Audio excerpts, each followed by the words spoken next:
Vamos para a palavra? Graças a Deus. Deus é bom. Eu quero compartilhar com você hoje o que o apóstolo Paulo vai escrever em Romanos, no capítulo de número 3, no versículo de número 23. Romanos, capítulo de número 3, versículo de número 23. A Bíblia diz assim: Pois todos pecaram e destituídos estão da glória de Deus. Vou repetir. Todos pecaram e carecem da glória de Deus, sendo justificados gratuitamente por sua graça, mediante a redenção que há em Cristo Jesus, a quem Deus propôs no seu sangue como propiciação mediante a fé para manifestar a sua justiça, por ter Deus, na sua tolerância, deixado impunes os pecados anteriormente cometidos, tendo em vista a manifestação da sua justiça no tempo presente, para que ele mesmo seja justo e justificador daquele que tem fé em Jesus. Eu quero me ater ao versículo 23, acabei estendendo um pouquinho mais, poderia eventualmente ter lido o 21 também, mas eu quero o 21 e o 22, mas eu quis me ater, e eu quero me ater ao capítulo 3, versículo 23, que diz: Todos pecaram e destituídos estão da glória de Deus. Ou então, todos pecaram e carecem da glória de Deus. Amém. Até aí. Todos pecaram, absolutamente todos pecaram. Desde a queda de Adão, a opção de Adão não foi única e exclusivamente a opção sua, de um homem, um erro que só trouxe para ele reflexos e consequências. O erro, a opção, a decisão de Adão abriu uma porta, e esta porta trouxe para a humanidade uma série de questões, de consequências, e nós então passamos a ter o conhecimento do mal. Nós passamos a viver de maneira que nós já somos gerados no pecado.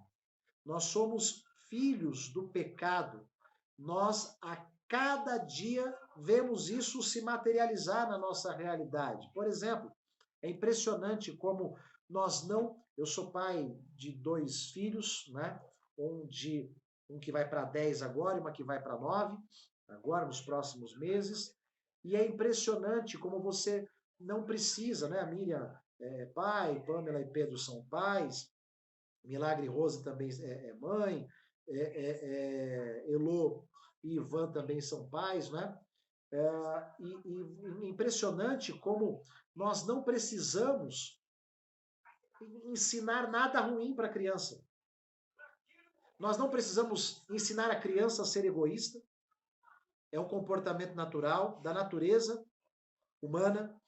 Nós não precisamos ensinar a criança a agredir ninguém, mas é um comportamento natural e normal da criança, em algum momento, por raiva, por revidar, por tentar pegar um brinquedo de alguém, ou porque alguém pegou o seu brinquedo, essa criança vai ter um comportamento de ira, de raiva, vai externar ali uma ira, uma raiva, vai eventualmente agredir alguém.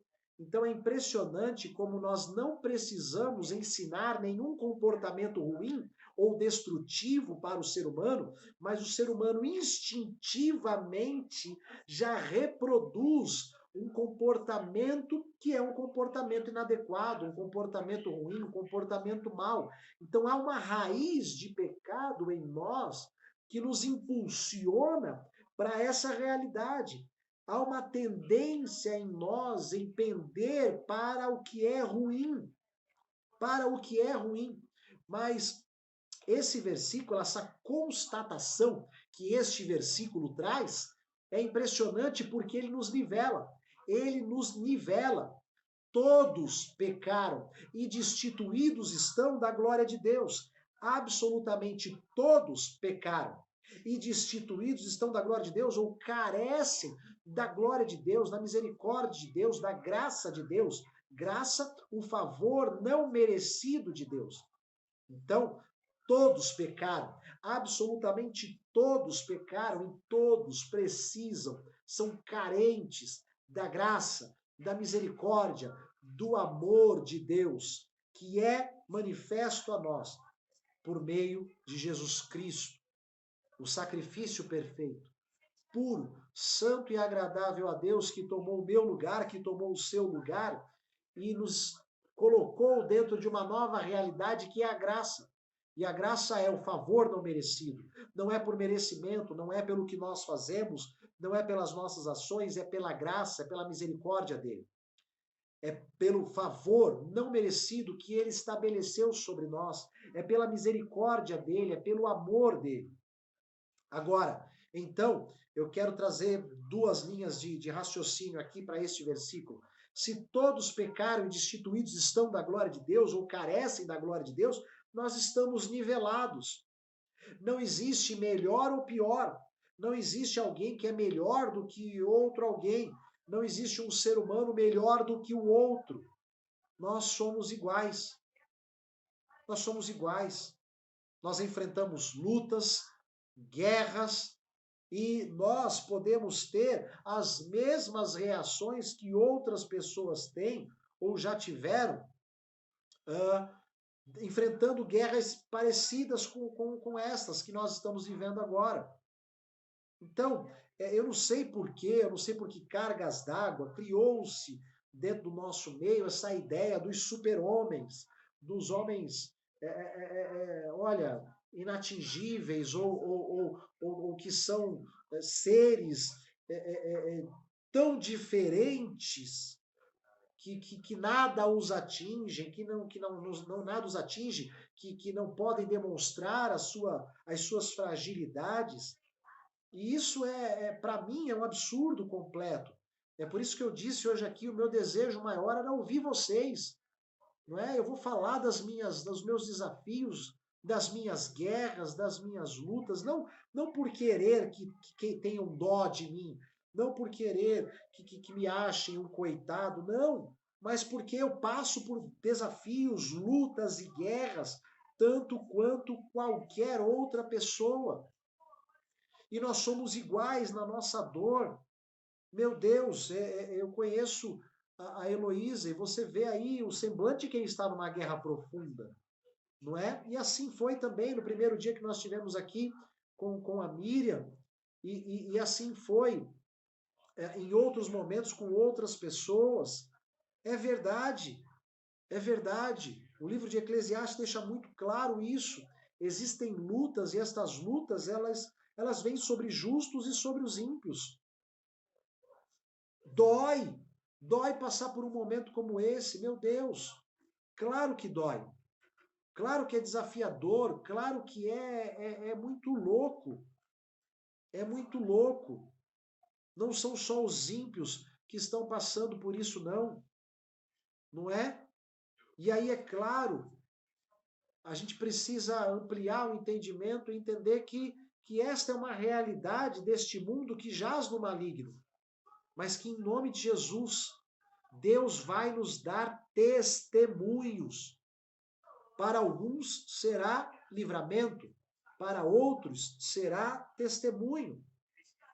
Ah, mas pastor, você está falando isso e tem um mês e alguns dias aí que a sua mãe faleceu. É verdade. É verdade. Era o cenário que eu gostaria? Não. Era o cenário que eu desejava? Não. Mas uma coisa me deixa muito feliz, é saber que, de fato, ela está muito melhor agora. Muito melhor agora, não tenho a menor dúvida disso. Então, se a despeito de tudo, se acima de tudo, se tudo que nós fizemos não for o suficiente, sempre vão nos restar duas coisas. A certeza de que o controle está nas mãos de Deus e que no final a vontade dele vai prevalecer, que a vontade dele é boa, perfeita e agradável, e que ainda que não seja boa e perfeita e agradável para nós, os que ficamos, certamente é boa, perfeita e agradável para ela que se foi, que agora não possui mais nos seus olhos nenhuma lágrima, que foi tirada do meio da dor e da realidade caída e agora está diante de uma realidade de glória, de uma realidade eterna, de uma realidade onde as tristezas e as frustrações deste mundo não a alcançará mais. Então, a vontade boa, perfeita e agradável de Deus se estabeleceu. E nós podemos perder qualquer coisa, mas não perderemos a nossa fé. Porque podem nos tirar qualquer coisa, mas não nos tirarão a nossa fé. Então a gente segue golpeado, né? E é esse o segundo raciocínio que eu gostaria de trazer sobre esse versículo, é que nós somos afligidos, mas não desamparados. Nós somos atingidos por vezes pela dor, pela ferida, pela guerra, mas nós não perdemos a guerra. Podemos ter sido atingidos numa batalha, mas não perdemos a guerra, porque o final é um só, é a vitória. Vitória de quem? Daquele que nunca perdeu uma batalha. É isso que a Bíblia diz. É o cavaleiro do cavalo branco, é aquele que saiu vencendo para vencer. Lá de onde eu vim, de onde a Miriam também veio, nós cantávamos um louvor que se chamava Vencedor Invicto. E o final dizia: ele nunca perdeu, venceu, venceu. Jesus é vencedor invicto. Porque onde está a morte, a sua vitória? Onde está o inferno, o seu aguilhão? Vencida, tragada, foi a morte pela vida. O meu Redentor vive. Não temam aqueles que podem matar o corpo. Antes, tema aquele que pode, além de matar o corpo, lançar a alma no inferno. Então, o homem, o vírus, a situação pode até levar o nosso corpo, mas não tocará na nossa alma, no nosso espírito, que estará diante de Deus. Então, nós podemos perder tudo, mas não podemos perder a nossa fé. Nós temos que continuar. Temos que seguir crendo. Temos que levantar a cabeça. Ainda que tenhamos errado ontem, inclusive, reagido de uma maneira que não deveríamos reagir ontem, tido atitudes que não devíamos ter ontem, Deus nos deu hoje. E a Bíblia diz que as misericórdias do Senhor se renovam a cada manhã sobre nós. Então, mais do que nos dar o dia de hoje, Ele nos deu uma nova oportunidade de construir algo novo, de realizar algo novo, de fazer algo novo, de ter um comportamento diferente. Então, eu não quero saber, honestamente dizendo aqui para todos vocês, eu não quero saber do que vocês fizeram ontem. Eu não quero saber se ontem você foi agressivo. Eu não quero saber se ontem você fez algo que não deveria fazer. Eu não quero saber se ontem você fez algo, teve um comportamento que não deveria ter. Eu quero me colocar à disposição de vocês para que juntos nós possamos construir um altar hoje. E amanhã? Amanhã eu quero estar à disposição para que nós possamos construir um altar amanhã. E assim será. Eu nunca me esqueço, gente, de um menino chamado Jean. Nós falamos aqui sobre religiosidade, né? A Miriam pode dar esse feedback aí de como é lá na cidade em que ela está, do tradicionalismo, da religiosidade. E era assim, né?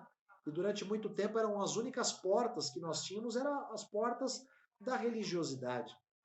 E eu me lembro que adolescente, passei um momento extremamente difícil, desafiador, não podia contar a ninguém, e eu entrei na igreja e fiquei sentado lá no último banco, não era nem cadeira, eram bancos. E ao sentar lá no último banco, depois de algum tempo, um rapaz saiu lá da frente onde estava, ele veio até a mim, me abraçou e falou no meu ouvido exatamente assim: eu não quero saber se o altar foi destruído. Eu quero dizer a você que eu estou aqui para ajudar você a construir um altar novo. Vem comigo. Ele não me perguntou o que eu fiz, ele não me perguntou o que eu vivi, ele não queria saber qual era a minha falha, o meu erro, o meu pecado. Ele queria me resgatar e dizer o que foi ontem.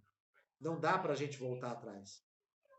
Vamos lá, daqui para frente agora. Porque daqui para frente eu quero estar com você, eu quero te ajudar a construir algo.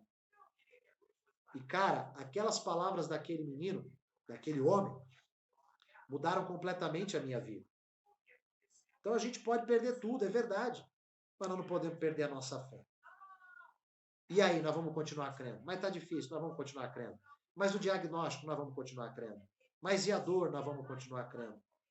Mas, meu Deus, nada pode tirar isso de vocês? Não, não pode. Não pode. Não pode porque uma graça me alcançou.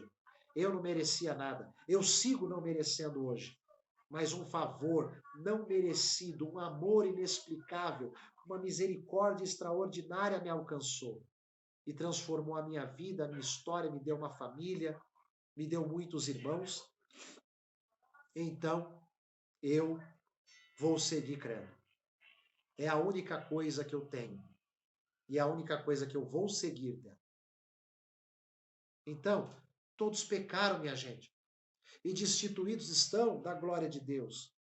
Eu não sou melhor do que o Ivan não é melhor do que eu não sou melhor do que ninguém. E ninguém é melhor do que ninguém, e super-homens não existem. Elias, falamos disso aqui agora há pouco, que Elias entrou numa depressão profunda por conta de uma ameaça, tendo ele enfrentado coisas que claramente, para quem está de fora, eram muito piores do que uma ameaça. O terror na alma dele foi tanto que ele entrou numa depressão profunda. Isso também mostra a influência negativa e toda a malignidade que aquela mulher representava. E assim é. Infelizmente, domingo agora foi mais uma pessoa que faleceu de infarto. Então tem gente que não está morrendo de coronavírus, mas está tão tomada pelo medo, pela angústia, pela incerteza, que está morrendo de infarto. Meu Deus, que momento é esse? Mas nós vamos seguir crendo. Não há ninguém melhor do que ninguém. Todos nós somos carentes, somos necessitados, somos dependentes da glória, da misericórdia, do amor de Deus. Todos nós precisamos do favor não merecido de Deus. Então, não tem um que não vai passar pela dor, nós vamos passar juntos. Não tem alguém que tenha menos dores do que outros. Eu, por exemplo, sou contra esse negócio de fulano tem uma vida fácil, nasceu num berço de ouro. Olha, eu vou dizer a vocês, eu tenho um entendimento diferente. Eu tenho entendimento de que a conta chega. E se não vem numa área, vem outra. E todo mundo vai pagar a sua conta aqui nessa terra. Todo mundo vai ter as suas dores, independentemente das condições que possui. Ler do engano, achar que pode ter tido mais facilidades em ter as coisas mesmo, pode ter tido mais facilidades em vivências, em experiências no interior, e pode ser muito bom para o currículo dessa pessoa. Isso vai evitar guerras, lutas, dores? Sob hipótese alguma. Sob hipótese alguma. O índice de suicídio em países extremamente bem desenvolvidos é altíssimo. Japão, Noruega, Dinamarca, Suíça, Suécia, eles lideram aí, Alemanha, eles lideram o planeta em casos de suicídio. Mas como é que pode? Se até ter tudo, ou até ter uma condição muito melhor do que a maioria do planeta, faz as pessoas seguirem sentindo o vazio existencial que elas têm. Então, qual é a solução para esse negócio? Né? É a alma humana. É a alma humana. Então, não existe vida fácil. Existe uma vida que precisa ser vivida dentro dos princípios para que a gente cresça e desenvolva como ser humano. Mas, espiritualmente, inclusive. Mas não existe vida fácil. O fulano tem vida fácil. Para com isso. É discurso medíocre. De gente que não tem ideia, não é? Às vezes a gente resolve uma guerra aqui, pega o Davi aí, né? Da visão. Dá uma pedrada no gigante, resolve o gigante ali, daqui a pouco tem um gigante maior na frente. E você fala, meu Deus do céu, o que a outra luta fez comigo? A outra luta, ela subiu você de nível. Se você enfrentava um Golias de 2 metros de altura, agora o seu próximo Golias será um Golias de 3 metros de altura. E aí? E aí, quando você vencer esse Golias, você vai ser promovido. E o seu Golias não terá mais 3 metros de altura, terá 4 metros de altura. E aí? E aí que nós vamos seguir lutando, nós vamos seguir guerreando com as armas da fé, seguir avançando, entendendo o que a gente precisa entender, porque as guerras são permissões de Deus. É Deus quem traz a guerra para nós, para que a gente entenda, para que a gente suba uma casa, mesmo um degrau, suba um patamar, para que a gente amadureça, para que a gente entenda, ganhe uma perspectiva maior do que a gente tinha, né? Não é isso que dizem? Cada um vai ter a visão do monte, da montanha que escalar, é isso aí. E aí, quando você chega no topo da montanha, você descobre, quando você pensa que chegou no topo, você descobre que tem uma montanha na frente ali, que tem um topo mais alto, não é? E aí? E aí você vai para ela, para escalar aquela outra montanha. E aí, quando você chega no final daquela, você descobre que tem mais uma, na frente da outra. Que você não via, porque estava encoberta a sua visão. Mas agora você vê, e aí você percebe que ela é mais alta. E assim nós vamos. Por isso que a guerra de ontem não vai ser a mesma guerra de hoje. Mas, às vezes, por nós não entendermos o que precisamos entender na guerra, às vezes, por nós não compreendermos o que nós precisamos compreender, não amadurecermos, a gente acaba voltando para a mesma guerra. Aí vem o ciclo. Está sempre guerreando as mesmas lutas. Por quê? Porque não foi promovido. Não passou na prova? Não passou na prova? Vai ser reprovado. Reprovado para quê? Para passar na mesma prova e até ser aprovado. Então todos pecaram. Não existe ninguém melhor do que ninguém. Todos nós necessitamos, somos carentes da glória de Deus.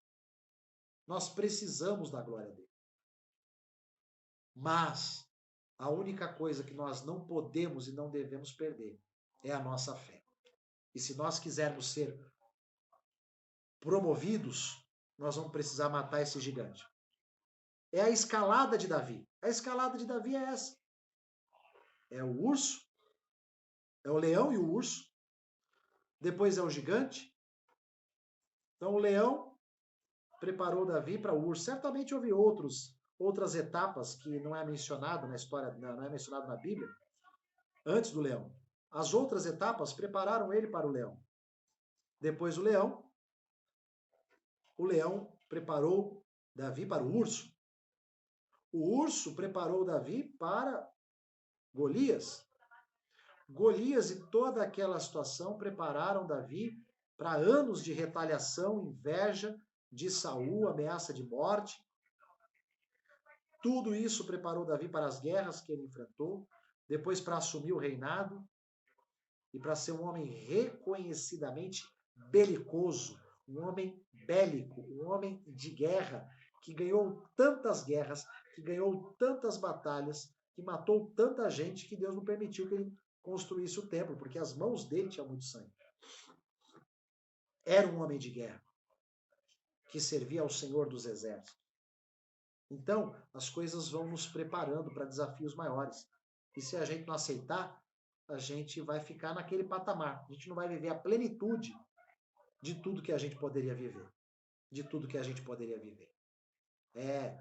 O filósofo Luiz Felipe Pondé, ele vai dizer que se você quer chegar aos 60 anos com uma mente de 19, você deseja, anseia ser um retardado mental. Porque cada época é cada época. E você precisa chegar aos 60 anos com a maturidade de quem tem 60 anos. e não com a cabeça de alguém que tem 19 anos de idade. Por quê? Porque nós não desejamos um retardo mental. Nós queremos ser exatamente as pessoas do tempo que estamos ali vivendo, né? Se com 40, um homem de 40 anos, um maduro, né? E não um adolescente inconsequente e irresponsável. Então, estamos todos no mesmo nível, no mesmo barco. Estamos todos no mesmo nível, no mesmo barco. Todos somos carentes da glória e da misericórdia, do amor de Deus, da graça dele. Agora, que nada venha a roubar a nossa fé, porque de fato é a única coisa que nós temos. Amém? Eu quero me despedir de você, do YouTube, que Deus te abençoe e te prospere poderosamente. Peço o link para participar conosco, é muito mais do que essa palavra, esse momento que nós temos de comunhão. E volte e venha participar conosco, claro, se não puder, que volte na semana que vem a assistir esse vídeo e que possa compartilhar esse conteúdo com outras pessoas. Deus te abençoe.